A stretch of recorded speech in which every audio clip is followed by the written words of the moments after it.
Hello guys, current affairs funda में आप सभी का स्वागत है। मैं हूं आपके साथ अभिषेक शर्मा और आज के इस वीडियो सेशन में हम 8 अप्रैल तक के सभी इंपॉर्टेंट करंट अफेयर्स कवर करने वाले हैं। हमेशा की तरह आप इस वीडियो को अंत तक जरूर देखिएगा। आज भी आपको काफ़ी कुछ जानने के लिए मिलेगा। सेशन की शुरुआत हमेशा की तरह क्वेश्चन ऑफ द डे से करेंगे, जिसका आंसर आपको अभी कमेंट बॉक्स में करना है।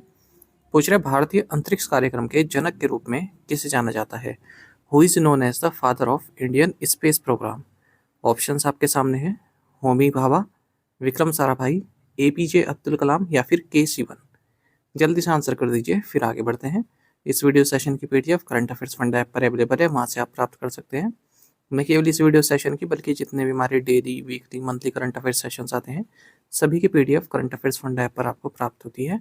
ये पीडीएफ हम आपको 1 ईयर वैलिडिटी वाला जो 2026-27 का पीडीएफ पैक है, उसके तहत प्रोवाइड कराते हैं।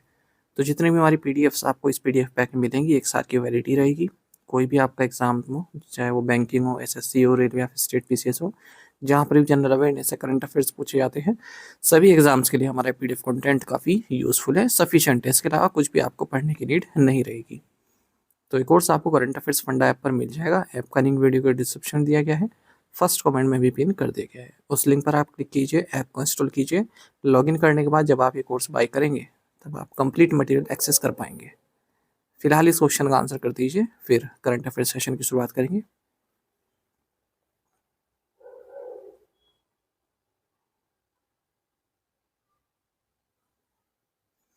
India's cumulative installed wind power capacity has crossed which mark? Bharat की कुल स्थापित पवन ऊर्जा क्षमता कितनी पहुंच गई है? ऑप्शंस आपके सामने है। सही आंसर ऑप्शन सी है, 56 गीगावाट। तो भारत ने अब तक हाईएस्ट एवर, अब तक की सबसे ज़्यादा एनुअल विंड कैपेसिटी ऐड की है 6.05 गीगावाट की 2025-26 में।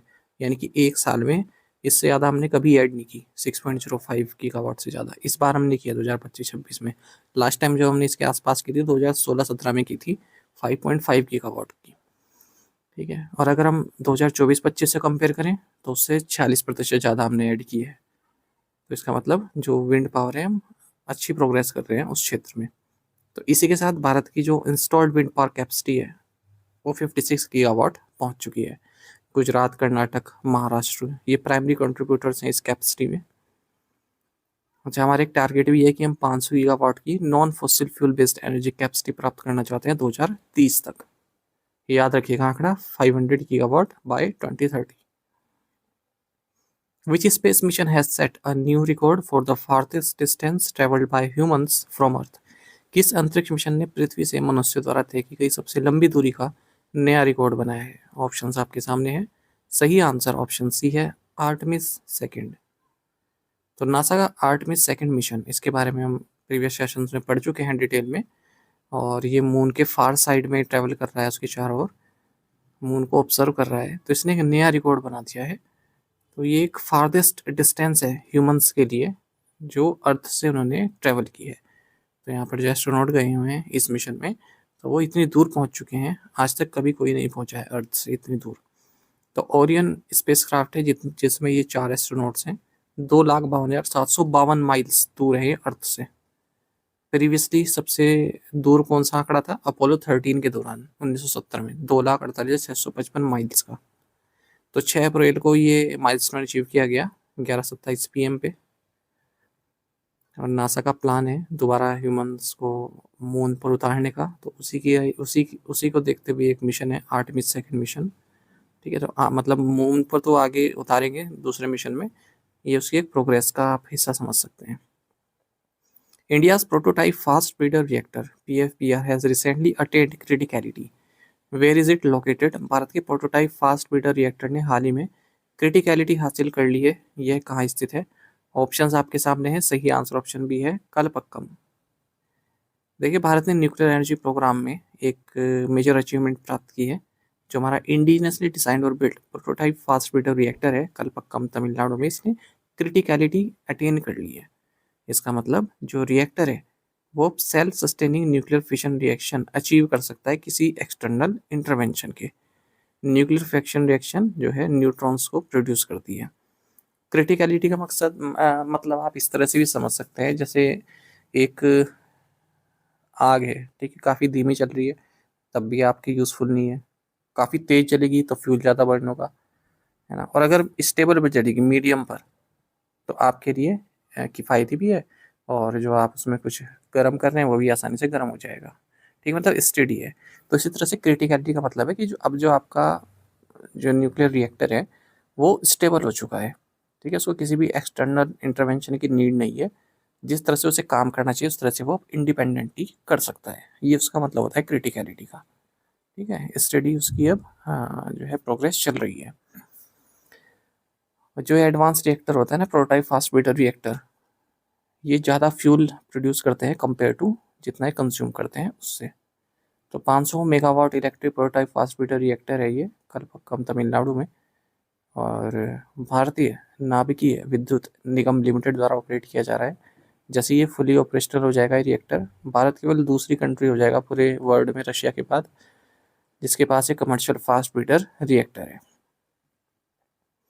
Yashoda and Krishna artwork became India's most expensive artwork after being sold for.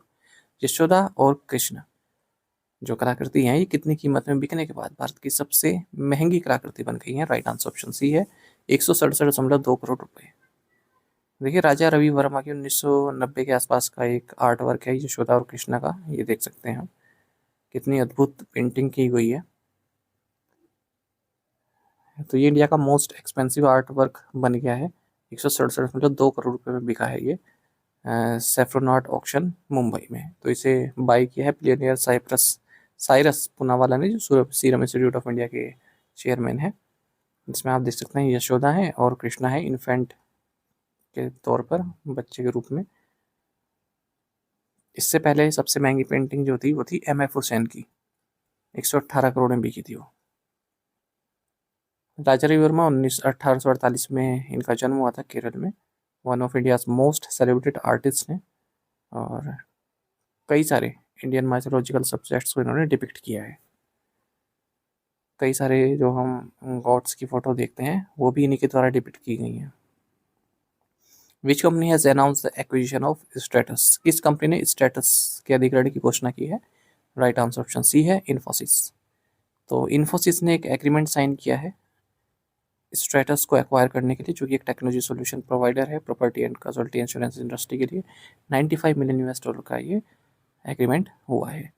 2001 में इसकी स्थापना हुई थी न्यू जर्सी में। ये एक insurance technology partner serving P&C insurer है। साथ ही जो ये इन्फोसिस है ये ऑप्टिमम हेल्थ केयर IT को भी एक्वायर कर रही है $465 मिलियन में। और विप्रो ने एक डील साइन की है ओलम ग्रुप के साथ। ठीक है, और विप्रो इसके तहत जो ओलम ग्रुप की कंपनी है माइंड स्प्रिंट, इसको एक्वायर करेगी। What is the revised economic growth estimate for India for the current fiscal according to Moody's?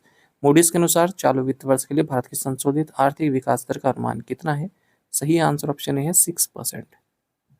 तो मूडीज रेटिंग ने भारत की जो इकोनॉमिक ग्रोथ फोरकास्ट है करंट फिस्कल के लिए वो 6% बताई है।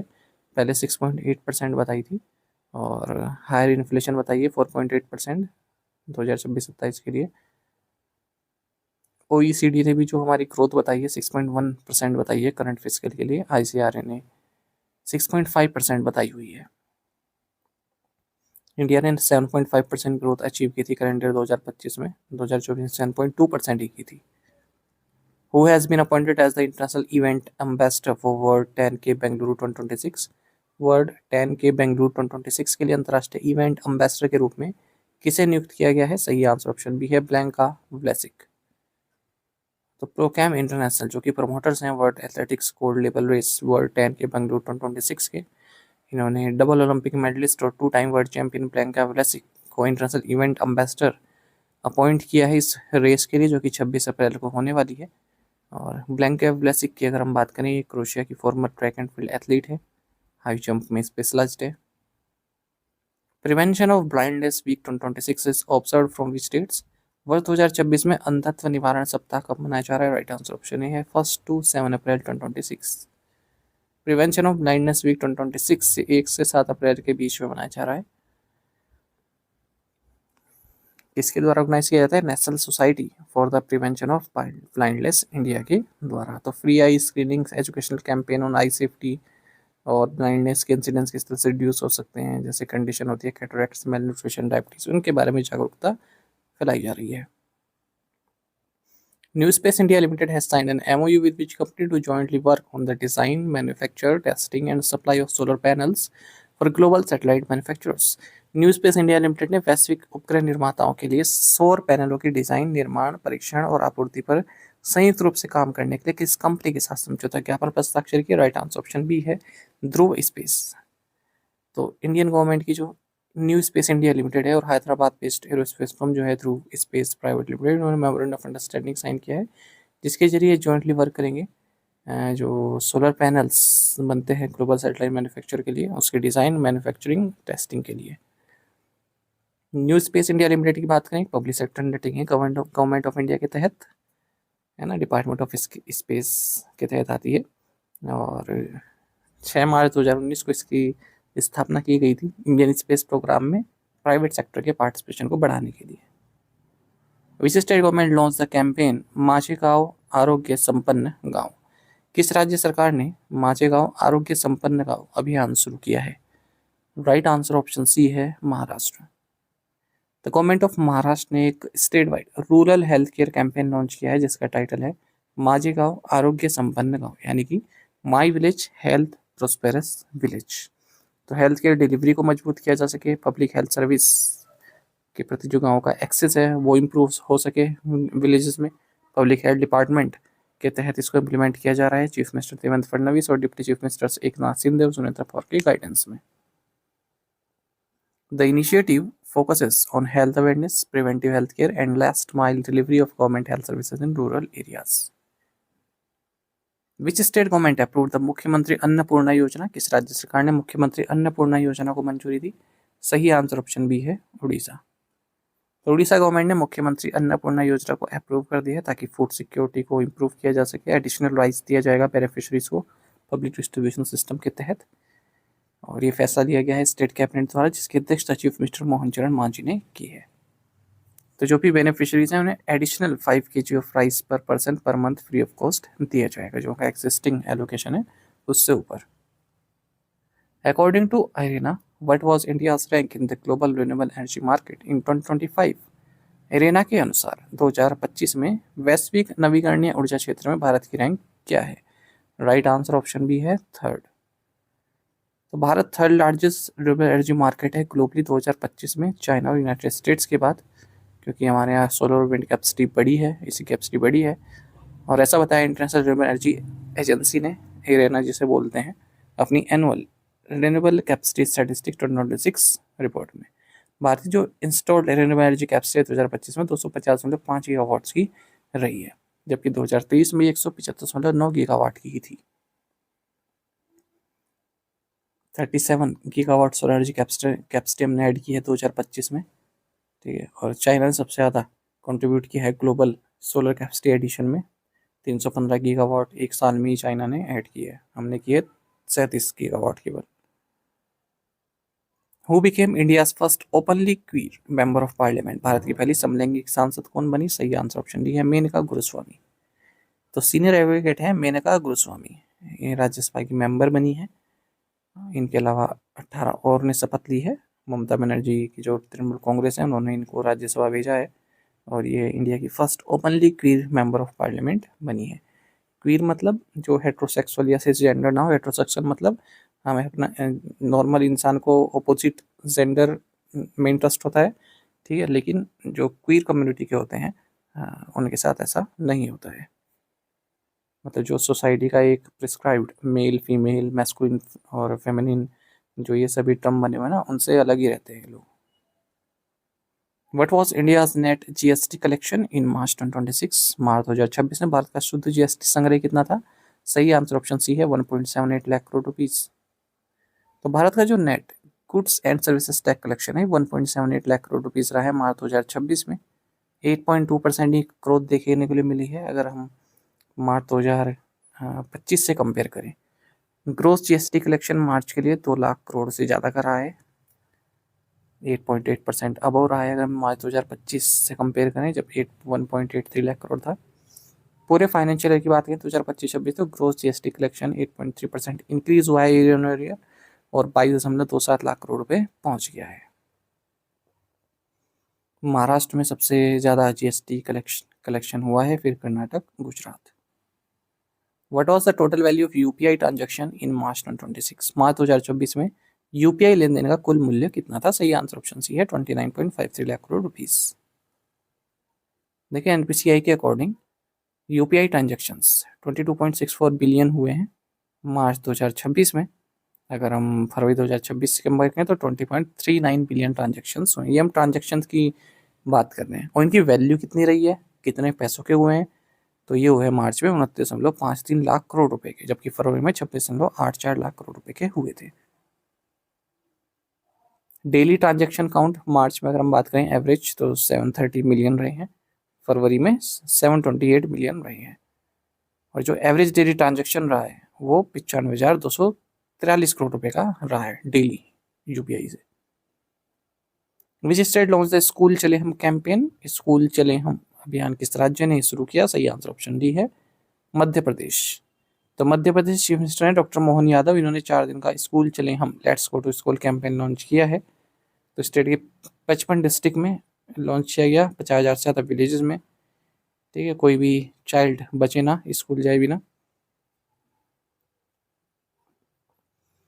टू द पॉइंट क्वेश्चंस, उनके आंसर्स देखेंगे। नंदा देवी नेशनल पार्क कहाँ पर है? उत्तराखंड के चमोली डिस्ट्रिक्ट में। जवाई लेपर्ड रिजर्व कहाँ पर है? सुमेरपुर तहसील पाली डिस्ट्रिक्ट राजस्थान में। गेट ऑफ टीयर्स पवेल मंडप स्ट्रेट को बोला जाता है। न्यूक्लियर ट्रायड कितनी कंट्रीज के पास है? 5। US, Russia, Pakistan, India and China. Russia के फर्स्ट डिप्टी प्राइम मिनिस्टर कौन है जो भारत आए थे अभी 2 से 3 अप्रैल के बीच में? डेनिश मेंत्रो। टू द पॉइंट क्वेश्चन देखें, इनके आंसर आपको अभी करना है कमेंट बॉक्स में। आयरन मैन ऑफ इंडिया किसे कहते हैं? नाइटिंगेल ऑफ इंडिया किसे बोला जाता है? और मिसाइल मैन ऑफ इंडिया के नाम से किन्हें जाना जाता है? इंडियन नेशनल आर्मी की स्थापना किसने की थी? Architect of the Indian constitution किन्हें हम कहते हैं? इन 5 क्वेश्चंस के आंसर आपको कमेंट बॉक्स में करने हैं। यदि एक क्वेश्चन का आंसर भी आता है वो भी आप हमें अवश्य बताइएगा। यदि हमारी daily current affairs PDF, weekly PDF, monthly PDF और हर महीने की banking and economic awareness PDF चाहते हैं तो करंट अफेयर्स फंडा का मेंबरशिप प्लान आप ज्वाइन कर सकते हैं, जिसका लिंक आपको वीडियो के डिस्क्रिप्शन में या फिर फर्स्ट कमेंट में मिल जाएगा। आपको बता दें इस वाले मेंबरशिप प्लान के तहत जितना भी हमारा पीडीएफ कंटेंट है वो आपको 1 साल तक के लिए प्रोवाइड कराते हैं, जिसे आप डाउनलोड कर सकते हैं, प्रिंट आउट भी निकलवा सकते हैं। इसके लिए शायद आप करंट अफेयर्स फंडा ऐप को यूज़ कर सकते हैं या फिर अपने लैपटॉप या सिस्टम की मदद से वेब लॉगिन भी कर सकते हैं। कोई भी आपका एग्जाम हो, बैंकिंग, एसएससी, रेलवे या फिर स्टेट पीसीएस, जहाँ पर भी जनरल अवेयरनेस या करंट अफेयर्स पूछे जाते हैं, सभी एग्जाम्स के लिए हमारा पीडीएफ कंटेंट काफ़ी यूजफुल है। कोई भी डाउट हो हमारा कस्टमर केयर नंबर है 8448169188, इस पर आप कॉल कीजिए या फिर व्हाट्सएप करके भी जानकारी प्राप्त कर सकते हैं। बाकी हमें टेलीग्राम पर ज्वाइन करना ना भूलें, करंट अफेयर्स फंडा नाम से हमारा टेलीग्राम चैनल है। Thank you guys.